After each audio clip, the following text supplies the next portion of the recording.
84 लाख योनियों के प्रकार और उनके नाम आज मैं आपको बताने वाला हूं। ये जो नाम मैं आपको बताऊंगा ये अपने पुराण में से बताऊंगा। सामने आप जो एक श्लोक देख रहे होंगे, यह श्लोक जो है पद्म पुराण में से लिया गया है।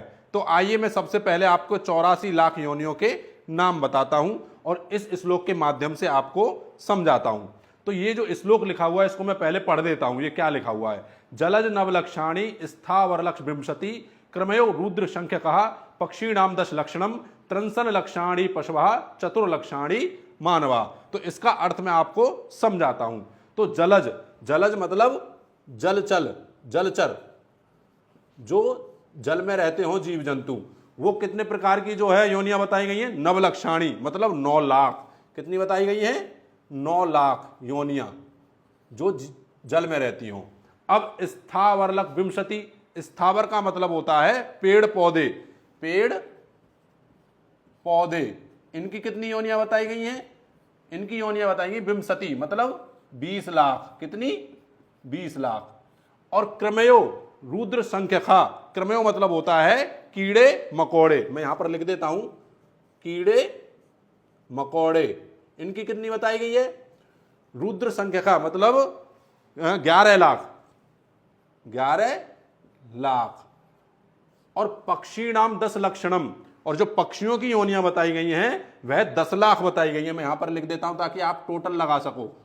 पक्षियों की कितनी बताई गई है? 10 लाख। और त्रिंसल लक्षाणी पशवा, पशवा मतलब पशु, पशुओं की जो बताई गई है वह 30 लाख बताई गई हैं। पशुओं की 30 लाख। और चतुर्लक्षाणी मानवा, जो मानव की जो बताई गई हैं वह 4 लाख बताई गई हैं। मानव की, किसकी? मानव की। तो अगर आप इनका टोटल लगाएंगे तो ये 84 लाख योनियां बैठेंगी। अब होता क्या है दोस्तों, अगर आप बुरे कर्म करते हैं मानव रूप में तो आपको इन्हीं योनियों में से जो है जन्म मिलता है। अगर आप अच्छे कर्म करते हैं तब जाकर के आपको फिर से मनुष्य जन्म मिलता है, या फिर ऐसा कहें अगर आप उससे भी बेहतर कर्म करते हैं तो आपको जो है मोक्ष की प्राप्ति हो जाती है और जन्म मरण के बंधन से आप छूट जाते हैं। अब इनकी गति किस प्रकार से होती है मैं आपको भाई बता देता हूं। गति इनकी प्रकार से होती है 4 प्रकार से। कैसे होती है? एक होती है अंडज, एक होती है पिंडज, और एक होती है स्वेदज, और एक होती है उद्भज।